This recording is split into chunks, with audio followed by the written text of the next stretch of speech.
do we need to build a city on Mars with 1 million people on it in your lifetime? Which I think is kind of what you've said you'd love to do.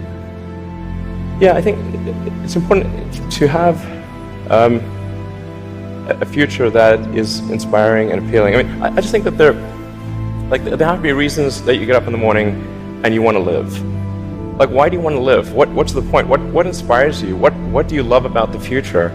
And if we're not out there, if the future does not include being out there among the stars and being a multi-planet species, I find that it's incredibly depressing if that's not the future that we're going to have.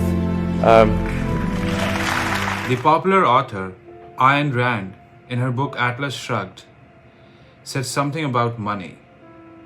In reply to the popular Bible quote, "Money is the root of all evil," she said, "So you think money is the root of all evil? Have you thought, what's the root of money? Money is the tool that men exchange between them for goods produced and goods they want to buy. Money is not the tool of moochers who want to get goods by crying, neither of looters who want to take it away from you without paying. Money is the tool earned and made possible only by people who produce. Is this what you consider evil?" In no case is this quote truer than in the case of the person we are going to discuss today, Elon Musk. As we know, recently he took over Jeff Bezos to become the richest man on earth. And here are my 10 takeaways for all of us from this. So yes, I think it's possible for ordinary people to choose to be extraordinary. The first, never give up on your dreams. Elon had this dream, this crazy dream of making human race self-sustainable interplanetary species. And Tesla was just a step towards it. He never gave up on it. He pursued it and made it possible. So never ever give up on your dreams. Number 2, put in the work. Elon has been known to have crazy work schedules where he schedules every 5 minutes of his time and works as much as 120 hours a week. In an interview recently in Berlin, he said he's still sleeping in the factory. You plan to spend more time in Berlin yourself? You want to partly live here? In fact, yes, I'll be spending a lot of time here. Where do you sleep tonight? Tonight's in the factory. In the factory, not in a hotel. Well, technically in a conference room in the factory, but yeah. 3, put money where your mouth is. Having dreams is not enough. Working hard is not enough. Backing your dreams, backing your startups is also required. Back in 2002, when Elon sold PayPal to eBay, he cashed in around $160 million. He could have gone on a lifelong vacation. He could have bought lavish things. He could have had enough money to spend and live lavishly throughout his life. But instead, he split the money in two and put them in his companies, SpaceX and Tesla. So much so that at some point, he was borrowing money from his friends for rent. This is remarkable. And this is something our generation needs to learn from. Number 4, when you're going through hell, keep going. That's a quote from Churchill that Elon loves. Back in 2015, in an interview with New York Times, he said, "It feels like he aged 5 years in 1 year."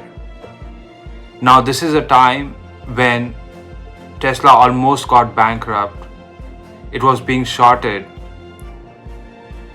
He got himself into trouble a lot of times and he went through a messy breakup. In 2018, when Tesla was going through a nightmare of production, he said it's been excruciating. People were worried about his health. He almost missed his brother's wedding where he was the best man. And he spent his birthday all by himself, working throughout the day. So, when things go tough, you have to keep going on. 5. There will always be doubters. Tesla was one of the most shorted stock, which means there were people betting money against Tesla for its failure. So much so that at some point this year, they lost 20 billion in these shorts. And Elon made fun of them by this. Elon also got fined by the SEC for a tweet about taking Tesla private. Elon also got into trouble for smoking weed on a talk show. So there will always be detractors. There will always be people who have nothing better to do than bring others down. Don't lose hope. Don't give them too much attention. Keep going forward. Embrace yourself. Time and again, Elon was made fun of because of his outspoken style. Things that, he should have said, things that he probably regrets on saying. Things like smoking weed on Joe Rogan's. Billionaire Tesla head Elon Musk. What is he up to? We know what he's up to. Once again, seeming to dare people to call him out. I mean, it's legal, right? Totally legal. Okay. Things like getting involved with Amber Heard when she was going through a messy divorce with Johnny Depp. But you know what? In the end, when you are so popular, when you are doing so many things, not everything will turn out perfect.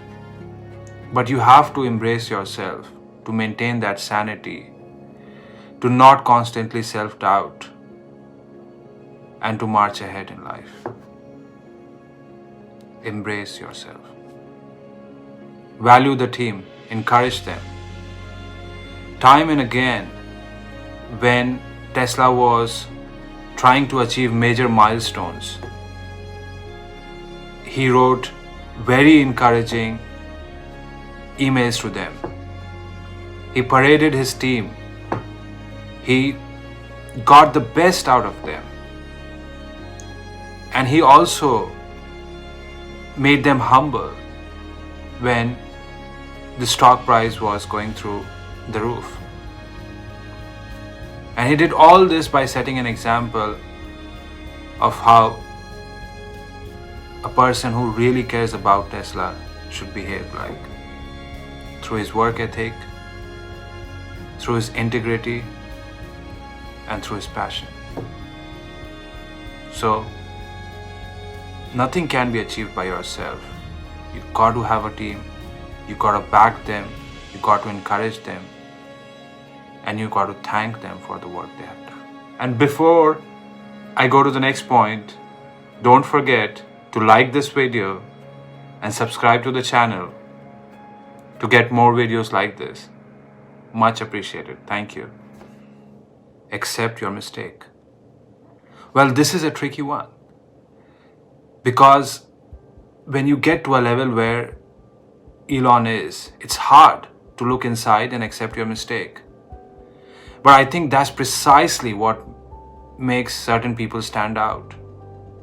Multiple times in his interviews, he admitted of overestimating the use of robots, not knowing at all what he was doing at the start of production. And as a result of it, he was able to improve, adapt, and get better at what he was doing. So, admitting your mistakes is not only about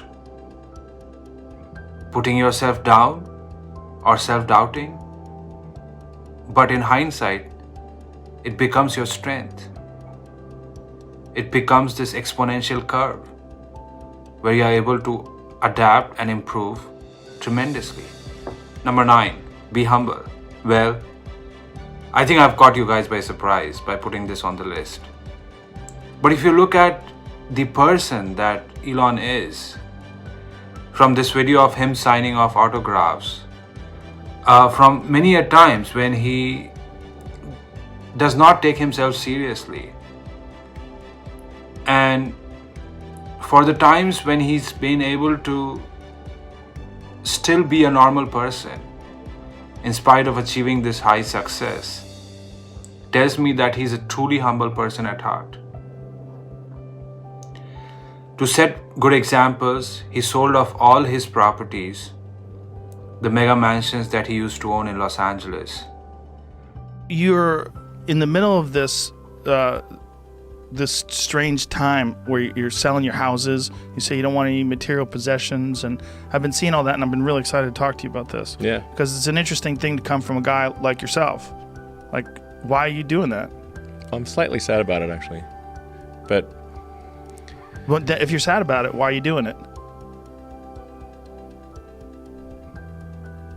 I think possessions kind of weigh you down. They're kind of an attack vector. You know, people say, "Hey, billionaire, you got all this stuff." Like, well, now I don't have stuff. Now what are you gonna do? Attack vector meaning like people target it. Yeah. Interesting. Yeah. But you're obviously you're gonna rent a place? Yeah. Okay. Last but not the least, like all the geeks, have fun on the way.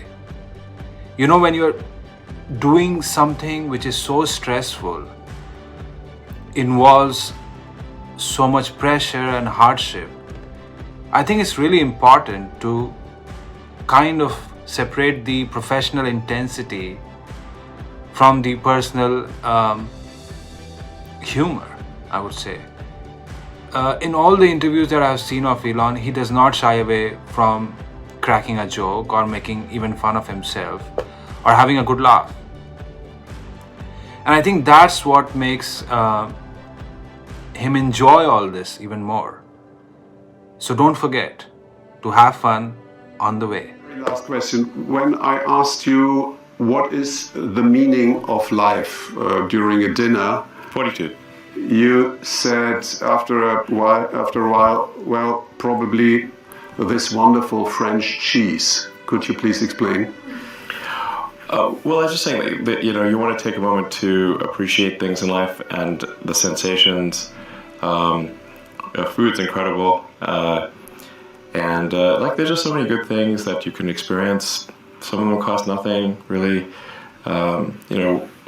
Have a walk in nature or just a nice meal, and it's like, wow, that's pretty great, And we should take a moment to appreciate these little things, the big things, the things that move your heart. I think that's probably the meaning of life, as close